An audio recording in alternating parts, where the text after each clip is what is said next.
In this video, I am going to share with you two simple principles. When I started applying these two principles, hey, it was as if I won a lottery.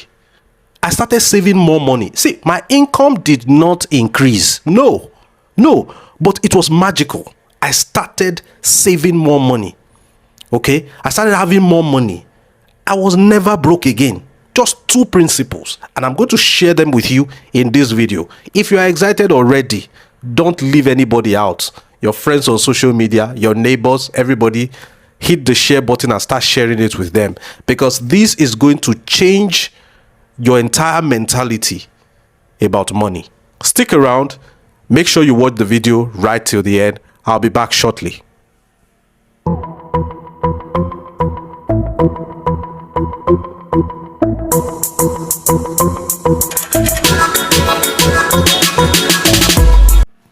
Hey guys, what's up? How are you doing? First timers to my YouTube channel, I want to welcome you. I hope that before the end of the video, you would find the reason to subscribe and stay glued. Here we talk about anything that has to do with money.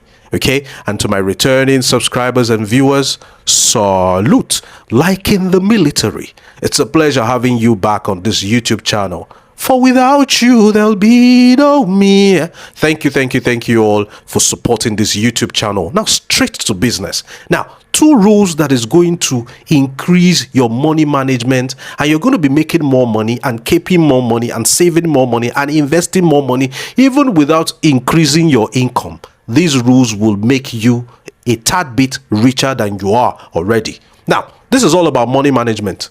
A lot of people don't manage their money very well. It's about money management. We don't talk about money management often. Okay? We don't need to talk about how to spend money, because you guys, you know how to spend money. You walk into a shopping mall with the plan that you're going to buy one item. Guess what? When you're living with 20-something items. Bravo! You deserve a honorary PhD in money spending. Now, let's talk about what you don't know how to do. Which is money management. Two rules I'm going to give to you. Number one, don't let people know that you have money. As simple as that sounds, it works. Do not let people know that you have money. Friends, family, neighbors, colleagues, don't let them know that you have money. Why would you let them know that you have money? If they know that you have money, they only have one mission. They want to come and finish that money. They become parasitic all of a sudden. The moment people know you have money, they will not stop asking you for money until that money has finished. That is when people, friends and family, will come to you with different problems. And you'll be wondering, yesterday before I told this person I had money, we related like normal human beings. He was not complaining to me. All of a sudden, I let him know I have money. His son has swallowed a spoon. How can your son swallow a spoon? All of a sudden, somebody will come from nowhere. Somebody that, had not shared any problems with you for a long time. They will come and tell you that their wife is in the labor room. She requires a cesarean to give birth. They need money. Then all of a sudden somebody will remember that their parents are sick. They need money from you. It becomes parasitic. They will come and be asking you for money. The moment you let them know that you have money, maybe you just want to boost your ego. Then you tell somebody you have money. You have a momentary boost in your ego. You are happy, but that happiness is short-lived, because the regret follows after. Your friends and family will bring all their problems to you for you to solve. And if you don't solve it, you people might quarrel. And what about your enemies? Your enemies will start investigating your source of wealth. When you were poor, your enemies did not investigate your source of poverty. No, nobody's interested in poverty, okay? Now they'll start investigating your source of wealth. At the end of the day, you would regret letting people know. In some cases, even your spouse. Yes, women are wired like that. The moment they know that the money is there, they will create avenues for the money to be spent. They create avenues for the money to be spent, not for the money to be invested. Everybody just comes. It's like pouring sugar on the ground. Sugar ants will come. Okay? Now, gone are the days that they said givers never lack. Givers have started lacking now. I'm giving you updates. Givers have started lacking now. I have an uncle who is poor today because he gave too much. Just admire anything under my uncle's body. It pulls it and he gives it to you. Givers are lacking now. As a matter of fact, I know a guy who owns a truck, a tipper, that he gave to somebody to be driving. So after some time, he moved away from his apartment. He moved into another apartment.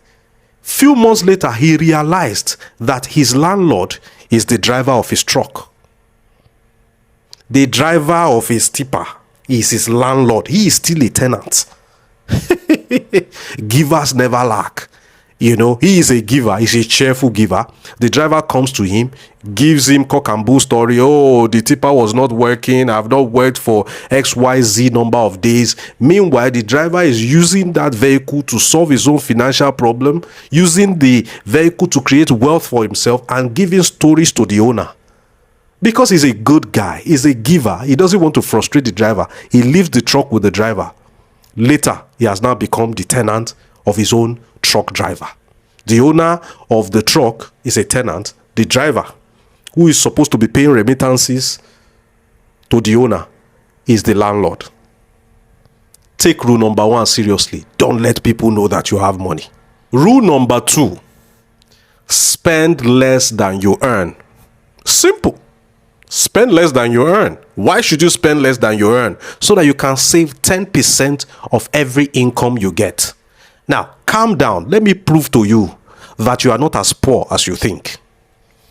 Can you sit back and quantify and put a figure to every penny, every amount of money that you have received? Be it a gift or a salary, or if you did a job for somebody, you received the money, or profit from an item you sold, or money from a service you rendered. Every amount of money that you have received in the past 10 years. Sit down, calculate it, just think. You may not remember all, but think about it and put a figure in the comment section below. Yes, can you imagine that amount of money in the past 10 years? Uncle came, yeah, oh boy, how are you doing? Take this $100. Okay, you sold something, a wristwatch or a handbag, and you made a profit of what? $20. Write it down. You did a job for somebody, they paid you XYZ amount of money. Write it down. Can you imagine? Put a figure to it. Let's assume it is $10,000, right? Okay, open your wallet. No, it's you I'm talking. Come on, open that your wallet. Open your wallet. How much is there? You don't even have $50. You see, you have made $10,000 has come to you in the past 10 years. But you have how much now? Less than $50. So your problem is not that you're not making enough money. You're making enough money. But the problem is what? You're not keeping enough money. Everybody watching me in this video, plus the ones that think that they are poor, calculate the amount of money you have made in the last 10 years. How much of it were you able to keep? Some people will say, how will I keep it? How will I save 10% of my money? I don't make enough money. You will never make enough money. If you are not making enough money now in your own perception, then trust me, you will never make enough money. Let me describe a phenomenon to you. Do you know that, for instance, if you were living in a room and a parlor, self-contained apartment, if you now move into a 3-bedroom apartment, bigger space, of course, your properties are smaller than the space you have moved into now. Only a matter of time, you will fill up that 3-bedroom apartment, right or wrong. Right or wrong. Even if you don't make a conscious effort, if I come and visit you now after 1 or 2 years that you have moved from that a room and a parlor to a 3-bedroom apartment, I'll find out that you have filled up everywhere. Okay, now that's example number 1. A task that is supposed to take you 5 minutes, if your boss is generous enough to say, you know what, Victor, you have 2 hours to do that job, that 5 minutes job will spread to 2 hours. Why? Because you have 2 hours to do the job. It doesn't matter if it's a 5-minute job. You will do it in a way that it will take the entire 2 hours. Yeah? Okay. Now, remember when you used to earn 10,000 naira as a salary? It used to be enough for you. You could pay your bills. All of a sudden, you are earning 100,000 now, and you are beginning to wonder, how did I used to survive when I was earning 20,000? Or let's not talk about you now. Have you ever been in a position where you are earning XYZ amount of money? Let's say $1,000 a month is what you earn. And you are wondering, how do people that earn $100 a month, how do they survive in this same city, and we go to the same market to purchase the same items? How do they even pay their bills? You are wondering. Let me tell you why you are wondering. By the time you were earning 10,000 naira, the school that your children were attending, they were very good schools in your eyes. The moment you got that pay rise and you're earning 100,000, that school is not good. It is now that I looked at their fence. Their fence is almost falling. The fence should not go and fall on my child. Oh. I'm taking them away from that school. You take them away from that cheap school. You take them to a more expensive school. That is when you now realize that your C-class elegance is not a good car. Let's be telling each other the truth, my friends. That my car is not befitting of my status. You that you don't have any status. It's not befitting of my status. Why? You got a pay rise. Now you buy a more expensive car. Yes, a car that consumes more fuel. Now, your expenses, they rise to meet your income. Your expenses, they rise to meet your income. When people get a pay rise, instead of them to increase their savings, what do? They increase their spending. You see people subscribing for the lowest bouquet on DSTV. They don't say, all the channels here are rubbish. I remember that time when I was still a junior staff. I used to subscribe for all this. They will increase their spending. This phenomenon is called the Parkinsons Law. It doesn't only apply to money, it applies to everything, like in the instances I gave. Space, time, and even money. Okay? Your expenses, they rise to fill up your income. They will stay there. That is why you see in one city, there are people earning 1 million naira. In that same city, there are people earning 3 million naira, 100,000 naira, 50,000 naira, family men, and they all go to the same market to buy things to feed. And guess what is common amongst all these people earning 50,000, 100,000, 1 million, 3 million? They are all complaining. You don't know? Oh gosh. See, that person you are looking up to is a big man. This man has money. Just listen to him speak. He's complaining. And you are wondering, why should this guy be complaining? Shh, stop wondering. Look below. There are some people wondering why you are complaining. All fingers are not equal. So when you get a pay rise, increase your savings, not your spending. If you cannot save from the little you are earning today, my brother, you will not be able to save when you earn more. Parkinson's Law sets in. Stop trying to impress anybody. Some people will say, no, something does not befit your status. What status do you have? You don't have any status, bro. You don't live your life to impress other people. The goal is not for you to look rich. The goal is for you to be actually rich. This show-off mentality, it doesn't help anybody. A lot of our perception of money needs to change. Do you know that there are people, traditions, and cultures that believe that money is meant for spending? I respect Nollywood superstar Bolanle Ninolowo a lot. One of my favorite actors, to further confirm that a lot of people and traditions and cultures believe that the sole purpose for money is for spending is his name, Ninolowo. Ninolowo means money is meant for spending. No, sir. I disagree, sir. Money, the sole purpose of money is not to be spent.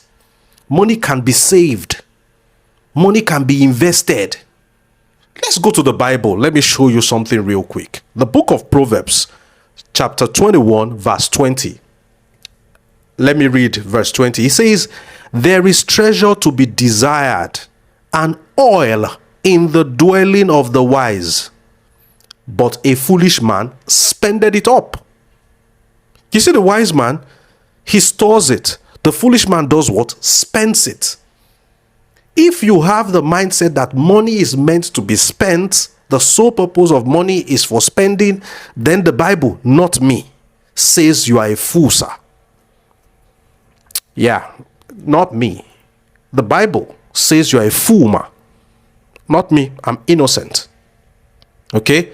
You see a lot of people, the way they spend when they have money. When they have money, they will spend till that money finishes. They will not stop spending. They will not stop spending. When the money is finished, they will now be cold like ice water. But when they have money, they start calling people. Surround themselves with miscreants who will not give them quality advice. They'll buy the latest car in town. They are not planning for the future. They are planning for the now. They are not thinking about their children. The Bible says that a good father leaves an inheritance for his children. Then you go and buy the latest Lexus and be using it. A car that will not be available in the next 10 years for your children to inherit. You focus on that. It's good to live the good life, we know. But while acquiring liabilities, how many assets do you have? You are a tenant in a house that is worth 20 million naira. You are a tenant there. The entire worth of that house is 20 million naira. But you have 3 cars, each one worth 11 million naira. Your cars are worth 33 million naira. Why didn't you build a house for yourself? Thank you for watching this video. Make sure you share it with people. This video is loaded with a lot of money lessons. Somebody somewhere is going to benefit from it. Subscribe to this YouTube channel if you haven't done so already. Till I see you in the next one, I remain Victor Isibor. Bye for now.